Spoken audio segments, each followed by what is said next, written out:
Bonjour à tous. Merci d'être présent dans cette salle-là et de participer à cette conférence. Moi, je vais enchaîner sur un côté un peu plus pratique, puisqu'on parle de la mise en place au début des méthodologies et quelque chose de très pointu, scientifique. L'expérimentation fait une super transition puisqu'elle amène à considérer les deux parties, tant technique que communication. Et ma présentation a pour objet cette communication, et en particulier sur le nouveau média de communication, le web. Donc pour me présenter rapidement, je suis Romain Vailleux, je suis cofondateur de Hubcube, une société qui est spécialisée dans cette activité-là. Je vais résumer en quelques slides notre activité et notre questionnement, pourquoi on est arrivé là. Le premier constat, nous on se base sur le fait que les consommateurs aujourd'hui recherchent de l'information environnementale et sont prêts à faire des changements. Les sondages Etisti le montrent, 51% des consommateurs avouent avoir changé leur acte d'achat pour des produits plus durables. Et d'autre part, c'est ça un peu la complexité de la chose, les consommateurs disent qu'il y a encore des informations trop difficiles à comprendre sur les emballages. Et donc du coup, on arrive un peu à un paradoxe. Nous, on a tenté de résoudre ce paradoxe. C'est-à-dire, depuis 2009, on fait de l'affichage environnemental, en particulier sur le web, mais aussi sur tous les canaux. C'est ce que disait Nadia. Aujourd'hui, on voit des nouvelles façons de communiquer auprès des consommateurs sur les lieux de vente, et autant exploiter tous les canaux, que ce soit en magasin ou que ce soit sur Internet, sur le mobile, sur les bornes, etc. etc. Et voir d'autres façons de consommer dans quelques années. Donc du coup, pour résumer notre activité chez Hubcube, on scrute les informations environnementales tant au niveau de la société, donc les informations RSE, que du produit. Et donc là, on va travailler en collaboration avec les fabricants, distributeurs au niveau de la CV. On va travailler au niveau des organismes de labellisation pour mettre en avant les produits qui ont été labellisés.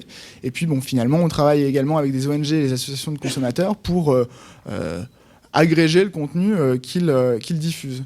Et notre rôle, c'est de globaliser ce contenu et de le pousser à disposition des consommateurs pour qu'ils puissent l'utiliser lors de leurs achats et faire des choix plus responsables. Donc rapidement, nos projets s'étalent en très large gamme. Aujourd'hui, l'expérimentation environnementale, comme le disait Nadia, couvre des catégories de produits très, très diverses. Et au niveau européen, ça sera également le cas. On va du textile au high-tech. Pour résumer, voyons un aperçu général d'un projet d'affichage environnemental. Là, on se base sur notre expérience de plusieurs années qui nous a amené à considérer différentes étapes d'un projet d'affichage environnemental. C'est les étapes que vous devriez suivre si jamais vous souhaitez mettre en place un affichage environnemental. La première étape, c'est la collecte des données brutes, c'est-à-dire d'aller chez vos fournisseurs, d'aller sur les sites de fabrication et de mesurer l'information environnementale, tant au niveau des matières premières, le sourcing, l'énergie consommée des lignes de fabrication, etc., etc. Vous le savez autant que moi. Ces informations, il faut les rassembler dans une base de données, qu'elles soient exploitables par soit vos services en interne, développement durable, soit par des cabinets d'études.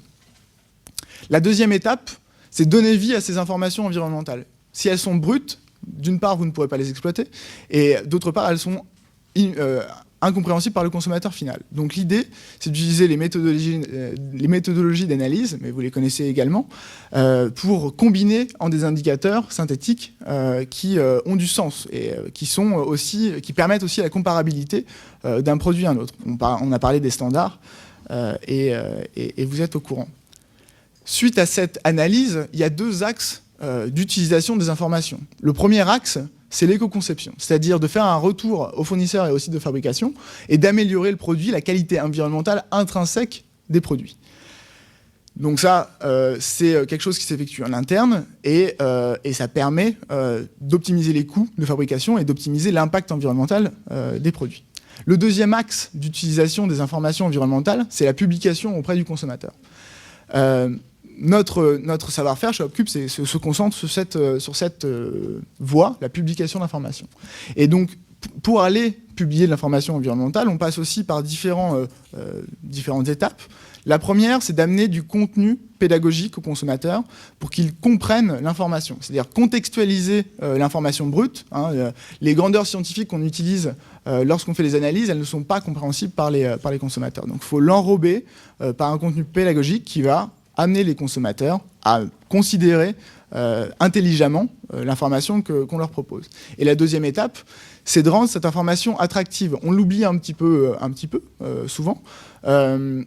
Si on publie de l'information environnementale, c'est pour qu'elle soit utilisée. Et donc, du coup, de designer l'information environnementale, de la mettre en scène, permet de communiquer de façon appropriée aux consommateurs. Une fois que ces étapes-là sont réalisées, on peut les pousser sur les différents canaux de vente, sur les différents lieux de vente, que ce soit en magasin, dans les linéaires, que ce soit sur les sites de vente en ligne, et c'est ce sur quoi je vais insister ensuite, ou bien dans les catalogues papier, même si ça se fait de moins en moins, sur des bornes, sur le mobile, enfin bref, tous les canaux de communication et de vente d'aujourd'hui. La dernière étape, il ne faut pas l'oublier, puisqu'on est dans une phase amont, une phase expérimentale, c'est la mesure de l'impact que réalisent ces informations environnementales sur les consommateurs. Est-ce que le consommateur change de comportement en termes de décision d'achat? Est-ce qu'il comprend correctement l'information qu'on met à sa disposition? Est-ce qu'il n'interprète pas de façon biaisée? Et tous ces indicateurs vont vous aider à mieux appréhender les besoins du consommateur en termes d'information environnementale et d'adapter au fur et à mesure, comme ça, votre affichage.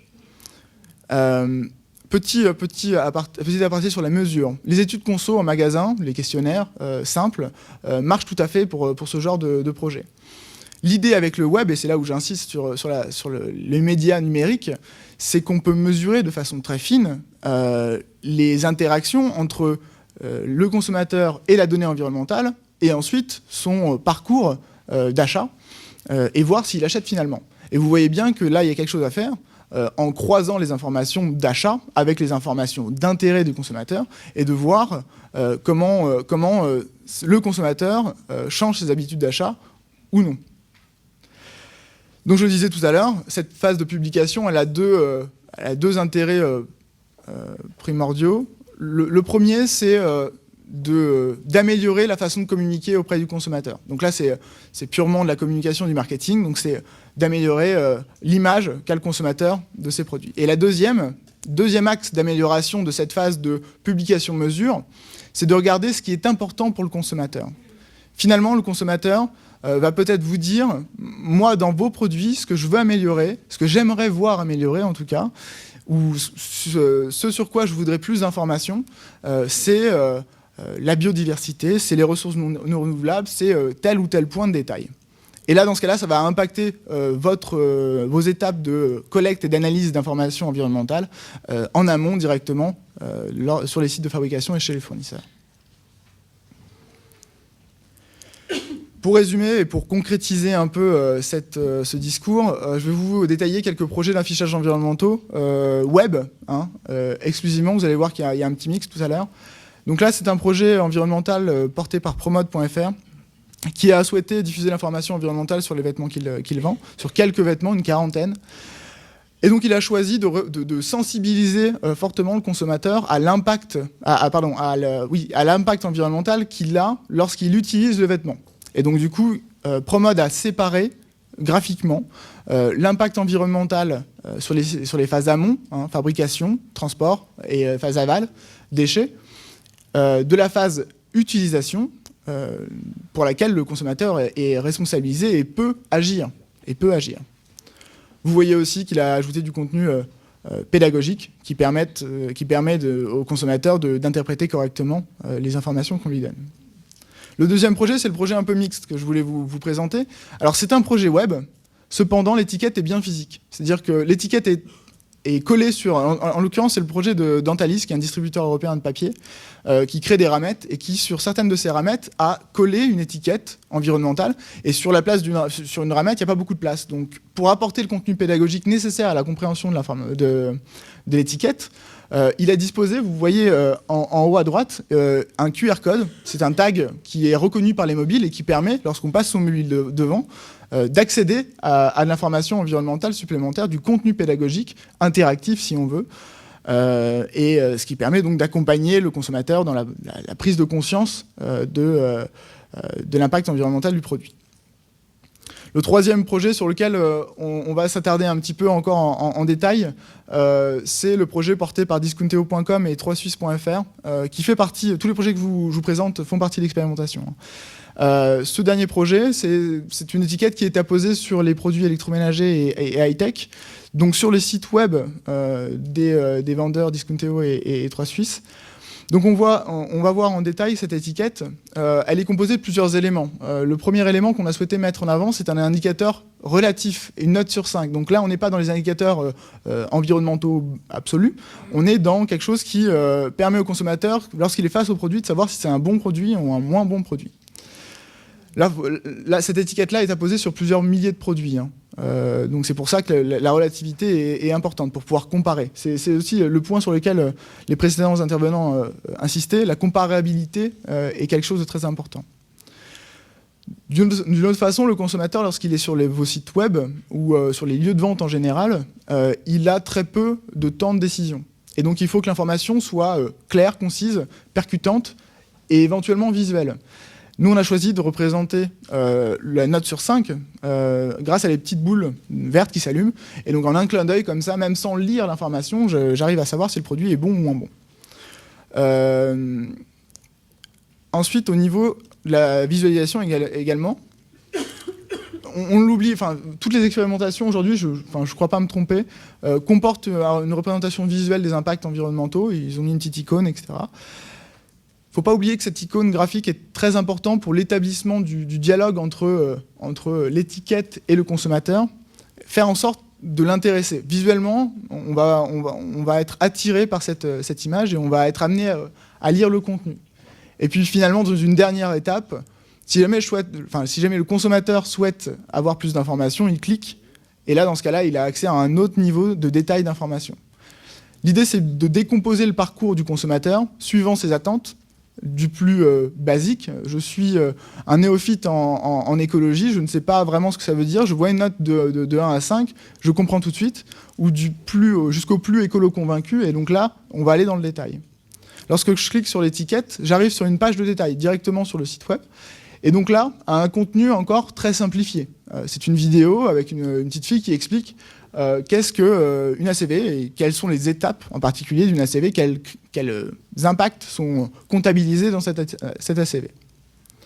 Et lorsque je vais dans le détail ensuite des indicateurs, on met à disposition des consommateurs plusieurs niveaux de lecture encore une fois. Le premier niveau de lecture, c'est l'indicateur brut en unité scientifique. Et le deuxième niveau de lecture, c'est déjà une décomposition de cet indicateur suivant les phases du cycle de vie.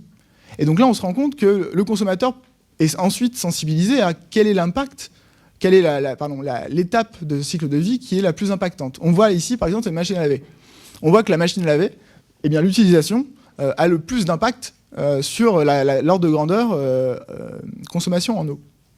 Normal, vous allez me dire, mais comme ça, sur ce type de produit, c'est assez trivial. Sur des produits comme les vêtements ou l'ameublement, on se rend compte peut-être qu'il y a des impacts qui sont collatéraux à la fabrication du produit. J'insisterai sur la transparence. Aujourd'hui, les consommateurs qui utilisent ces affichages environnementaux nous font des retours. Et on voit par exemple, lorsqu'on regarde le parcours du consommateur, que 1,5% des visiteurs de cette page de détail se dirigent vers le document méthodologique. Donc c'est-à-dire le document qui explique les phases de calcul, les fondements du calcul qui a été réalisé pour éditer cette étiquette. C'est très important pour crédibiliser la démarche. Pour nous, c'est essentiel. Et donc pour finir, là vous voyez c'est une boîte de dialogue assez simple, mais l'idée est d'établir le dialogue et de permettre au consommateur de donner son avis. Et donc c'est aussi, dans le cadre de l'expérimentation, tout le but, c'est de savoir qu'est-ce que le consommateur pense de cet affichage, est-ce qu'il en veut plus, est-ce qu'il en veut moins, quelles informations il a besoin pour mieux comprendre les impacts environnementaux. Aujourd'hui, permettre le dialogue est même un peu plus... la phase permettre le dialogue est un peu plus structurée. On peut même questionner, faire passer des questionnaires, administrer des questionnaires aux consommateurs en ligne. Nos premières observations suite à ces quelques mois d'expérimentation. je vous l'ai dit tout à l'heure, le média web permet de mesurer très finement le parcours du consommateur sur le site web. Et donc là, on a réalisé, sur des échantillons de 3 millions d'utilisateurs par mois, on a réalisé une petite étude. Et vous allez me dire, le chiffre est assez simplé. Ça permet de déterminer que 0,5 à 3% des visiteurs d'un site web sont intéressés par l'information environnementale. Pour vous donner un ordre de grandeur, c'est sûrement 2 fois plus qu'une vidéo du produit. Voilà. Donc, c'est-à-dire qu'on est sur une information qualitative qui va intéresser les visiteurs. La deuxième statistique intéressante, et celle-ci elle est toute fraîche, attention, elle reste à confirmer, on a mesuré que 42% des utilisateurs, des visiteurs, déclaraient, par des questionnaires auto-administrés, déclaraient que l'affichage environnemental avait influencé leur achat. Alors en bien ou en mal, on n'a pas mesuré jusqu'à là, mais ça impacte le consommateur, il n'est pas indifférent. D'où la nécessité de poursuivre la mesure et de poursuivre également la publication. Quelques autres indices mesurés. La corrélation entre l'intérêt des visiteurs et les notes, puisqu'on fait une note sur 5, les notes de la qualité environnementale des produits vont croissant. C'est-à-dire que plus la note est bonne, plus l'utilisateur est intéressé. Alors vous allez me dire, c'est assez surprenant. Eh bien, c'est ce qu'on a mesuré. Sur l'échantillon dont je vous ai parlé tout à l'heure, environ 3 millions d'utilisateurs par mois. Quelques observations supplémentaires. Dans les contenus pédagogiques qu'on apporte en deuxième lecture, on a classé par ordre décroissant l'intérêt des consommateurs suivant les contenus. Et on voit que le contenu de l'engagement du fabricant ou du distributeur arrive en tête. C'est ce qu'attend le consommateur. Viennent ensuite les indicateurs, le détail des indicateurs, avec l'effet de serre en tête, puisque c'est celui qui est le plus connu, je pense, suivi des ressources renouvelables et de l'empreinte eau. Deuxième et dernier lot d'observation, l'utilisateur met entre 1 et 3 minutes de lecture sur les pages de détail, c'est-à-dire les contenus pédagogiques. C'est-à-dire qu'il faut être à la fois concis et complet, d'où un peu la complexité de la chose. La couleur rouge est à proscrire. Je crois que là-dessus, il y a un consensus. Nous, on a pragmatiquement mesuré les choses. On a proposé 2 étiquettes, l'une avec des couleurs rouges et l'autre sans couleur rouge. Et c'est tout simplement flagrant. La couleur rouge dans l'étiquette, pour nous, est à proscrire. Et finalement, je vais revenir sur l'importance de la mesure. Sur le web, on a beaucoup tendance à faire de la mesure quantitative, le nombre de visiteurs etc. Les mesures statistiques sur la qualité, le ressenti du consommateur restent nécessaires. Et il faut faire l'effort d'aller questionner les visiteurs des sites web et les visiteurs aussi des magasins pour avoir leur ressenti et leur compréhension de ce nouvel affichage et enfin en tirer les conclusions. Je résumerai ça en quelques clés pour un affichage réussi, c'est les best practices par Opcube. Le premier, c'est qu'il faut que ça soit multi-produit. C'est-à-dire que dans une catégorie de produits, on doit permettre au consommateur de comparer. C'est impossible de dire sur un seul produit, sur une information qui est aussi neuve, aussi inconnue du grand public, de ne marquer l'information environnementale que sur un seul produit. L'autre clé, c'est une approche industrielle. Nous ne sommes plus à l'artisanat de l'information environnementale. Aujourd'hui, les analyses de cycle de vie, on tente à les automatiser, à les rendre de plus en plus véloces, rapides. Eh bien, c'est la même chose pour la publication d'informations environnementales. Il faut penser déjà à l'industrialisation du tout le process d'information environnementale. Deuxième grande clé, c'est d'être multicanal, mais d'assurer la cohérence entre les supports. C'est-à-dire que si jamais un distributeur affiche des informations différentes sur un support, en rayon et sur le web, le consommateur va s'en rendre compte d'une façon ou d'une autre. Et là, la perte de crédibilité est immédiate. Le consommateur ne fait plus confiance au distributeur.